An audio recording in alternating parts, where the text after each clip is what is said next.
শুভ সকাল আমার প্রিয় বন্ধুরা, তোমরা সকলে কেমন আছো? আশা করছি তোমরা যে যেখানে আছো অনেক ভালো আছো আর সুস্থ আছো। আমার আজ আরো একটি নতুন ব্লগে তোমাদের সকলকে জানাই অনেক স্বাগত।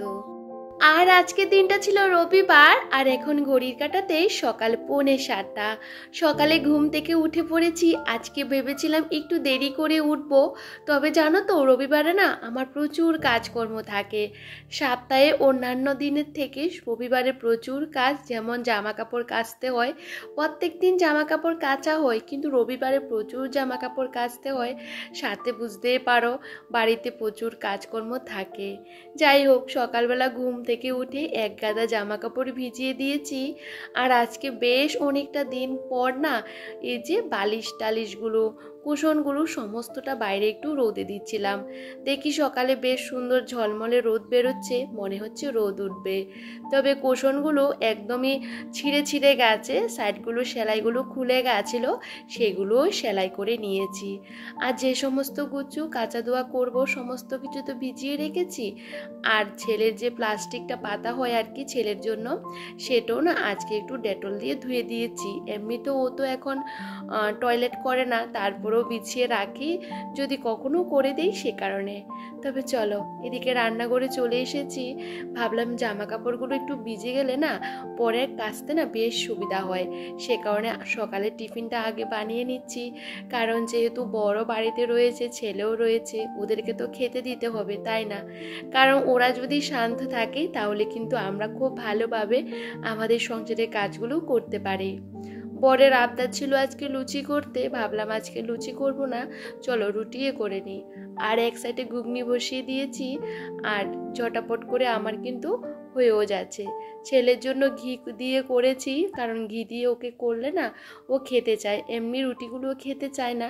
তো ওর পছন্দ মতন কিন্তু ওর খাবারটা আমি বানিয়ে নিয়েছি। আর দেখো দুবাটি নিয়ে নিয়েছি, কারণ সকালে একটু তাড়াতাড়ি করে না কাজকর্মগুলো সেরে নিলে নিজেকে দেওয়ার মতন অনেকটা সময় থাকে। তবে চলো সকালে টিফিনটা আমরা সেরে নিই। আর এভাবে সাজিয়ে গুজিয়ে খেতে কিন্তু বেশ ভালো লাগে। তবে খাওয়া দাওয়াটা করে আর বেশিক্ষণ দেরি করিনি, ভাবলাম জামা কাপড়গুলো কেচে নিই। আর জানো তো জামা কাপড়গুলো তাড়াতাড়ি করে কেচে এখন এই যে জল দিয়ে ধুয়ে নিচ্ছিলাম। ভাবলাম সকাল সকাল যদি কেচে দিই তাহলে বেশ সুন্দর কিন্তু শুকিয়েও যাবে, তাহলে কি বলতো অনেকটাই সুবিধা হয়। ভেজা জামা কাপড় থেকে গেলে না ওই যে কোথায় দেব কিভাবে দেব অসুবিধা হয়ে পড়ে। এখন যেহেতু বর্ষাকাল, আর হঠাৎ করে দেখি প্রচুর জোরো হাওয়া দিচ্ছিল, কারণ সকাল থেকে না ভীষণ ঝলমলে রোদ ছিল। তবে আজকে দেখি এতটা অন্ধকার করে গেছে, আমি সমস্ত কিছু বের করে দিয়েছিলাম। ভেবেছিলাম কালকের মতন আজকেও রোদ্দুর দেবে। আমার না এরকম কখনোই হয় না যে জামা কাপড় কাচলে না বৃষ্টি হয় না, কিন্তু আজকেও হঠাৎ করে যে পরিমাণে বৃষ্টি শুরু হয়েছে তোমাদেরকে কি বলবো। আমি সমস্ত কিছু বাইরে দিয়েছিলাম, বালিশ টালিশ ম্যাট্রেস সমস্ত কিছু। হঠাৎ বৃষ্টিতে সমস্ত কিছু আমাকে ঘরে নিয়ে আসতে হয়েছে। তবে জামা কাপড়গুলো আর নিয়ে আসিনি, যেহেতু ভিজে, তো যেগুলো শুকনো সেগুলো নিয়ে চলে এসেছি। আর এখন বাইরে কিন্তু ঝমঝম করে বৃষ্টি হচ্ছে। আর ভাবলাম চলো আমি আমার ঘরটাকে সুন্দর করে গুছাবো। প্রত্যেক দিন তো আমার ঘরটাকে ক্লিন করি। সত্যি কথা বলতে সবাই সবার ঘরটা কিন্তু সবার কাছে অনেকটা প্রিয় হয়, আর আমি আমার ঘরটাকে একটু একটু করে সাজিয়ে গুছিয়ে রেখেছি, আর সেটা অনেকটা কষ্ট করেছি। আমার সংসার জীবনটা এই যে 5 বছর হতে চলেছে, এই 5 বছরে আমার সংসারের জন্য আমি প্রচুর পরিশ্রম করেছি। একটা সংসারকে পরিপাটি গোছাতে কিন্তু অনেকটা কষ্ট করতে হয় একটা বাড়ির বউদের। যদি কষ্ট যদি না করি না আমরা কখনোই কিছু করতে পারি না। তোমরা বলবে যে তোমার এই বাড়িঘরের মধ্যে কী বা আছে, যারা নিজের হাতে এক একটু করে অল্প অল্প করে সমস্তটা গোছায় না, তারা শুধু জানে। যেহেতু আমাদেরকে কেউ কখনো হেল্প করেনি, যেন শ্বশুর বাড়িও অনেকটা দূরে, বাবার বাড়িতেও অনেকটা দূরে, বুঝতেই পারো এই যে সমস্ত কিছু আমি এক এক করে অর্জন করেছি। আর তার জন্য আমাকে অনেকটা পরিশ্রমও করতে হয়েছে, সাথে অনেকটা ধৈর্যও নিতে হয়েছে। আর আমার যখন নতুন বিয়ে হয়েছিল জানো তো, আমার বরের সাথে যেহেতু আমি চেন্নাইতে থাকতাম, তখন না আমার বাসন ছিল না। রান্না করেছি জানো তো মাটির হাঁড়িতে, আর মাটির যে কড়াই ছিল সেগুলোর মধ্যে আমি রান্না করেছিলাম। বলো তো কেন? তখন লকডাউন ছিল, সমস্ত দোকানপাট বন্ধ ছিল, তো এইগুলো কিন্তু আমি চেন্নাইতে পেয়েছিলাম, ওগুলোর মধ্যে কিন্তু রান্নাবান্না করেছিলাম। তারপরে ওই যে প্রায় 1 বছরের মতন আমি বাইরে আমার বরের সাথে ছিলাম। তারপরে আমার এই যে কলকাতা বাড়িতে এসেছি, তখনও আমার ঘরে কোনো জিনিসপত্র ছিল না। তারপরে যাই হোক, আমি যখন এখানে থাকতে শুরু করে দিয়েছি, তখন কিন্তু আমার বাপের বাড়ির থেকে আমাকে সমস্ত ফার্নিচারগুলো দিয়েছিল। যেহেতু আমি বিয়ের পর এখানে থাকতাম না, সেহেতু কোনো ফার্নিচারই দেওয়া হয়নি, তবে কিন্তু আমাকে সমস্ত ফার্নিচারগুলো বাপের বাড়ি থেকে দিয়েছিল। তবে জানো তো, বাসনপত্রের জন্য আমি অনেকটা কষ্ট করেছি, তবে এখন আমার সংসারে সমস্ত কিছু আছে। আর এক এক করে কিন্তু আমি সমস্ত কিছু করেছি, নিজের বিলাসিতার কথাগুলো একদমই বাদ দিয়ে দিয়েছি। আমি না সবসময় কিন্তু সংসার সাজিয়ে গুছিয়ে রাখতে না ভীষণই পছন্দ করতাম। বিয়ের আগেও না ঘর দুয়ারগুলোকে একদম পরিপাটি করে রাখতে ভীষণই পছন্দ করতাম, সেম এখনও কিন্তু পছন্দ করি। অনেকে বলেছে যে বাচ্চা হয়ে গেলে দেখবি বাড়িঘরগুলোকে একদমই পরিষ্কার পরিচ্ছন্ন গুছিয়ে রাখতে পারবি না, কিন্তু মনের ইচ্ছে থাকলে না সমস্ত কিছুই করা যায়। তবে আমার এই যে ঘরে যেটুকু জিনিসপত্র আছে ওইটুকু দিয়ে কিন্তু ঘরটাকে সাজিয়ে গুছিয়ে রাখতে আমি ভীষণই পছন্দ করি। কিন্তু ওই যে ক্ষমতা যেটুকু আছে ওইটুকুর মধ্যেই কিন্তু আমি সীমাবদ্ধ থাকার চেষ্টা করি। আমার যেটুকু আছে ওইটুকু নিয়ে কিন্তু আমি অনেকটা ভালো আছি। তবে ঘরটাকে আরও ভালো করে সাজানো গোছানোর ব্যাপার রয়েছে, কিন্তু আস্তে আস্তে সমস্তটাই করব। আমার ওই ঘরে কিন্তু টাইলস বসানো নেই, তোমরা সকলেই জানো। এই ঘরেও ছিল না জানো তো, আমি বিয়ের পরে এই ঘরে টাইলস বসিয়েছি, আস্তে আস্তে সমস্ত কিছু করেছিলাম। আর জানালা গ্রিল লাগিয়েছি, সমস্ত কিছু কিন্তু আমার বিয়ের পর এক এক করে করেছিলাম। তবে ওই যে সংসারটাকে ভীষণ পরিমাণে ভালোবাসি, বিয়ের পর থেকে না বিলাসিতাগুলোকে একদমই ত্যাগ করে দিয়েছি। কিন্তু বিয়ের আগে জীবনটা একদমই অন্যরকম থাকে সবার কাছে, কিন্তু বিয়ের পর যদি স্বামীর ইনকাম কম থাকে না, আমাদের কিন্তু সেভাবে মানিয়ে গুছিয়ে চলতে হয়, তাহলে দেখবে সংসারটা অনেকটা সুন্দর থাকে আর অনেকটা ভালো থাকে। আমি মনে করি যেটুকু আমাদের সাধ্য আছে সে সাধ্যর মধ্যে কিন্তু আমাদের সমস্ত কিছু করার দরকার। এই যে আমি এখন আমার ঘরটাকে ভালো করে পরিপাটি করে গুছিয়ে নিয়েছি। তবে জানো তো, প্রত্যেক সপ্তাহে আমি কিন্তু আমার জিনিসগুলোকে একদমই সরিয়ে সরিয়ে পরিষ্কার করি, না হলে আমার ভালো লাগে না। তবে বেড কাম সোফাটা এতটা ভারী, এটা নাড়াতে আমার ভীষণই কষ্ট হয়, তারপরেও কিন্তু নিচের জায়গাগুলো পরিষ্কার না করলে ভালো লাগে না। তবে চলো এখন ঘরের প্রত্যেকটা জিনিস ভালো করে ক্লিন করে নিই। আমি কিন্তু প্রত্যেকটা দিন দেখবে ঘরগুলো পরিষ্কার করি, কিন্তু সপ্তাহে যখনই ক্লিন করি না অনেকটা ধুলো ময়লা বেরোইছে, যেহেতু জিনিসগুলোকে সরিয়ে সরিয়ে পরিষ্কার করি সে কারণে। আর যাই হোক, এখন ঘরের প্রত্যেকটা জিনিস জায়গাতে গুছিয়ে রাখবো। আর এখন কিন্তু বৃষ্টিটা বন্ধ হয়ে গেছে, বাইরে আবার সুন্দর ঝলমলে রোদ উঠেছে, বেশ ভালো লাগছিল। আমি ভীষণ ভয় পেয়ে গেছিলাম যে এত বৃষ্টি হয়েছে আর কি রোদ উঠবে, কিন্তু বৃষ্টিটা হয়ে গেছে, ভালোই হয়ে গেছে। এখন কি সুন্দর বাইরে ঝলমলে রোদ উঠেছে। তবে দেখো, তোমাদের সাথে গল্প করতে করতে আমার কিন্তু ঘরের প্রত্যেকটা জিনিস ভালো করে ক্লিন করে গোছানো হয়ে গেছে। তবে আমার ঘরের প্রত্যেকটা জিনিস আমার ভীষণই শখের, আর আমি নিজে যত্ন করে সমস্ত জায়গাটা সাজিয়ে গুছিয়ে রেখেছি। তবে যেটুকু আছে জিনিস ওইটুকুতে আমি সন্তুষ্ট থাকার চেষ্টা করি। তবে মনের মধ্যে তো অনেক সুপ্ত ইচ্ছা থাকে, সেগুলো আমি আস্তে আস্তে পূরণ করব, তাও কিন্তু সাধ্যের মধ্যে। যাই হোক, এদিকে দেখো আমার ড্রেসিং টেবিলটা আলমারিটা ভালো করে পরিষ্কার করে নিচ্ছিলাম। আর প্রত্যেক দিন কিন্তু আমি খাটের নিচটা এভাবে পরিষ্কার করি, যেহেতু খাটের নিচে একদমই হাত যায় না, তারপরে ঝাড়ুটা তো এত লম্বা না, তো সেহেতু আমি কিন্তু এইটা দিয়ে কিন্তু ভিতরটা বেশ সুন্দর পরিষ্কার করে নিতে পারি।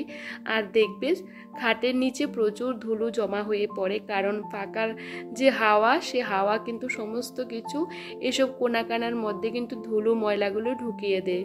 তো এখন কিন্তু এভাবে আমি পরিষ্কার করে নিই, তাতে আমার বেশ সুবিধা হয়। আর দেখো কতটা ধুলো ময়লা বেরিয়েছে। আমি ঘরটাকে 2-3 বার করে ঝাড় দেওয়া হয়ে গেছে, কারণ না ঝাড় দিলে আবার হাওয়াতে সমস্ত কিছু ওখানে ঢুকিয়ে রাখে। তবে চলো, আমি ওই ঘরটাকে ভালো করে ক্লিন করে গুছিয়ে নিয়েছি আর চলে এসেছি এই ঘরের পাকাটা পরিষ্কার করতে। আমি আমার ঘরের প্রত্যেকটা জিনিস একটু ধুলো ময়লা হলেই কিন্তু পরিষ্কার করে নিই। সাথে আমি রান্নাবান্নাও শুরু করে দিয়েছি, কারণ বেলা বাজে এখন 11:30 মতন। রান্নাগুলো না বসালে অনেকটা দেরি হয়ে যাবে, যেহেতু ছোট্ট একটা বাচ্চা আছে, বুঝতে পারো। আমরা সংসারে যতই কাজকর্ম করি না কেন, একটা বাচ্চার কথা চিন্তা করে আমাদের কিন্তু টাইমের মধ্যে রান্নাবান্নাগুলোও করতে হয়। তবে জানো তো, আমার এই সমস্ত কাজগুলো না করলে ভালো লাগে না, সেহেতু আমি প্রত্যেকটা দিনই করি।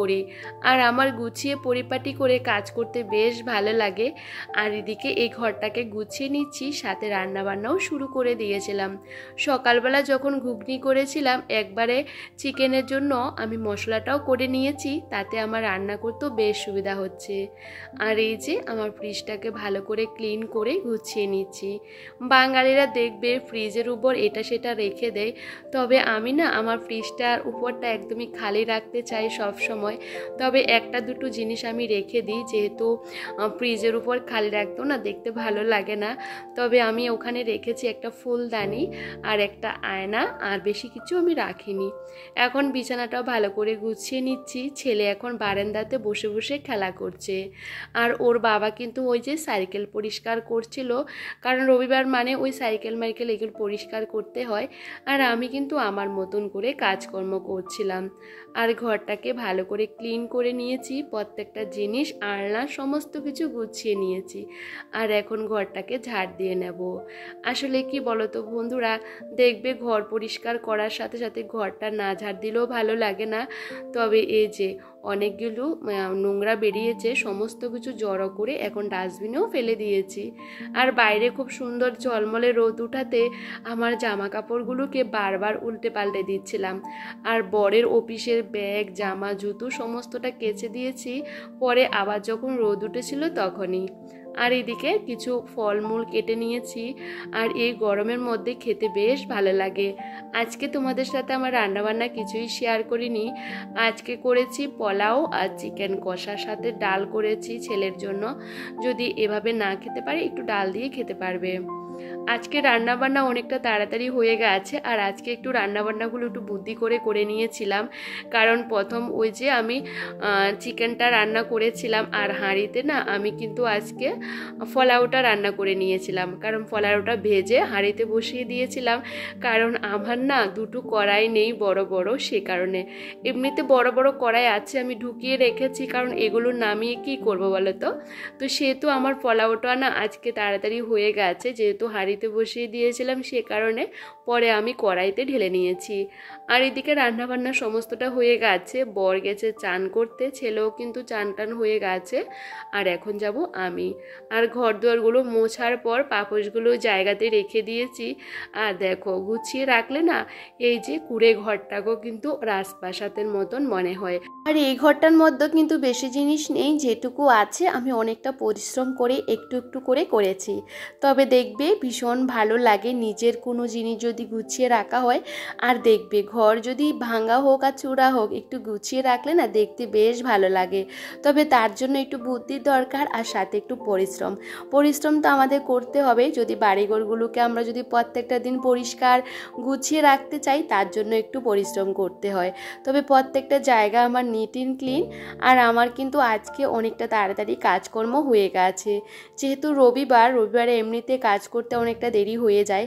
তবে সকালবেলা উঠাতে আমার কিন্তু সমস্ত কাজকর্ম অনেকটা আগেই হয়ে গেছে। এই যে বাইরে জামা কাপড়গুলো কিন্তু অনেকটা শুকিয়ে গেছে, একটু উল্টে পাল্টে দিচ্ছি। তবে বাইরের জায়গা ঝাড়টা দিয়ে আমি চান করে চলে এসেছি। আর এখন আমরা খেতে বসে গেছি, আর বরকে একটু সাজিয়ে গুছিয়ে দিয়েছি খেতে। তবে সাজিয়ে গুছিয়ে দিতে না বেশ ভালো লাগে। তবে চলো, এদিকে খাওয়া দাওয়াগুলো সমস্তটা কমপ্লিট করে নিয়েছি। এখন বাজে 2টো, আর এখন একটু রেস্ট করব। সারাদিন কাজকর্ম করার পর না এরকম শান্তিতে একটু বসে খাওয়া দাওয়া বা একটু জল খাওয়াও বেশ ভালো লাগে। তবে চলো বন্ধুরা, আজকে ব্লগটা যদি তোমাদের কোনো অংশে ভালো লেগে থাকে প্লিজ কমেন্ট করে জানাবে, আর কোনো যদি ভুল ত্রুটি থাকে সেটাও কমেন্ট করে বলবে। তবে চলো, সবাইকে টাটা।